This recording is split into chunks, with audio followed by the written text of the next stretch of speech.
El indicador mostró un valor extraño. No era una alarma. No era una falla evidente.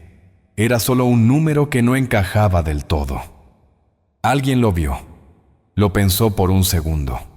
Y decidió seguir. No porque estuviera seguro, sino porque detenerse parecía innecesario. Nadie pidió una segunda lectura. Nadie confirmó si ese dato era correcto. La operación continuó como si el sistema ya hubiera sido verificado. La decisión no fue explícita, fue implícita.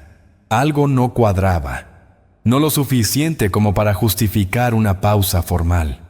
No lo suficiente como para levantar la voz, pero sí lo suficiente como para quedarse en la mente de alguien.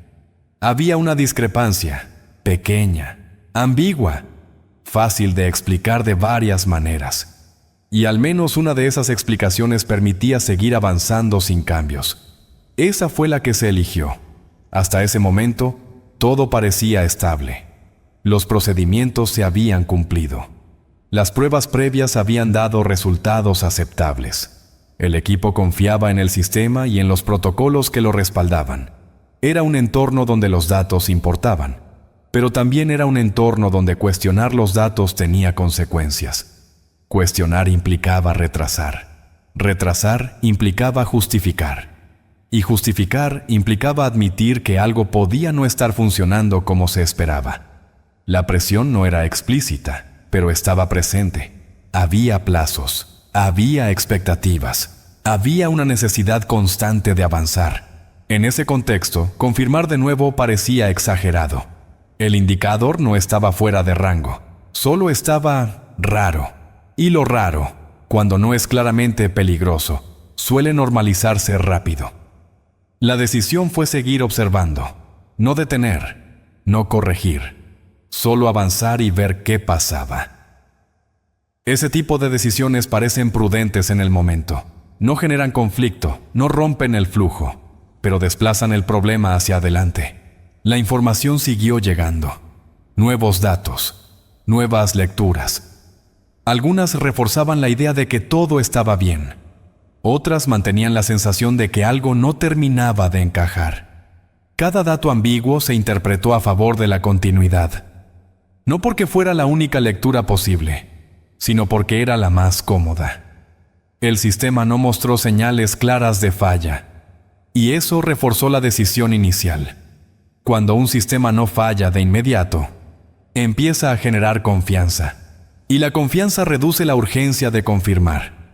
Con el paso del tiempo, la discrepancia dejó de sentirse urgente. Siguió ahí, pero ya no exigía atención inmediata. Ese cambio es peligroso, porque cuando algo extraño se vuelve familiar, deja de cuestionarse.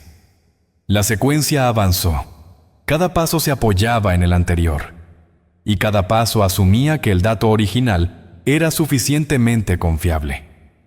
La falla no fue instantánea. Como ocurre en muchos sistemas complejos, el problema se construyó en silencio. Una confirmación que se pospuso, una revisión que se dio por hecha, una duda que se archivó mentalmente.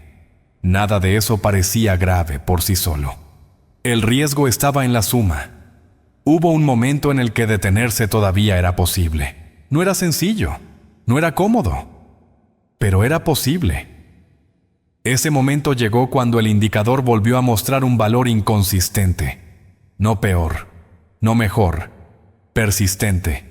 Persistente es una palabra peligrosa, porque sugiere que algo no es un error aislado. Ahí, alguien volvió a dudar. La duda fue breve, silenciosa, interna. Detenerse en ese punto habría significado revisar todo desde el inicio. Aceptar que el sistema podía estar funcionando sobre una base inestable y asumir el costo de decirlo. Así que se decidió seguir. No como un acto consciente de negligencia, sino como una extensión lógica de las decisiones anteriores. La lógica interna ya estaba establecida. Si hasta ahora no ha pasado nada, probablemente no pase. Ese razonamiento es común y peligrosamente efectivo. A partir de ese punto, detenerse empezó a parecer más riesgoso que continuar. Las acciones correctivas existían, pero requerían tiempo, coordinación, claridad absoluta.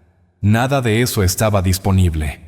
Cuando las señales claras aparecieron, la respuesta ya no fue preventiva, fue reactiva.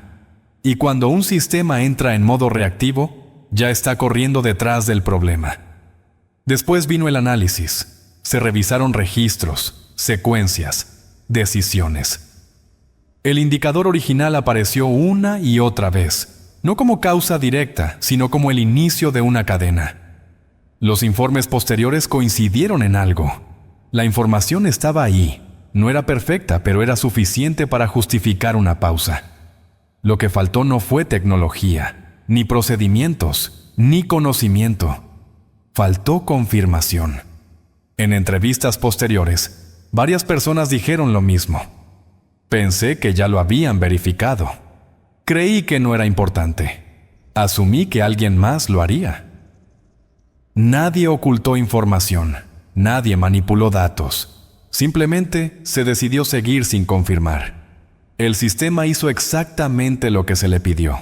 Procesó datos. Ejecutó acciones. El error no estuvo en la máquina. Estuvo en la decisión humana de aceptar un dato ambiguo como suficiente. Cuando todo terminó, el indicador ya no importaba.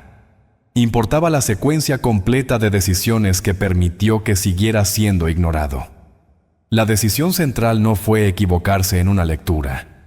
Fue no detenerse a confirmar, cuando todavía era posible hacerlo sin consecuencias mayores.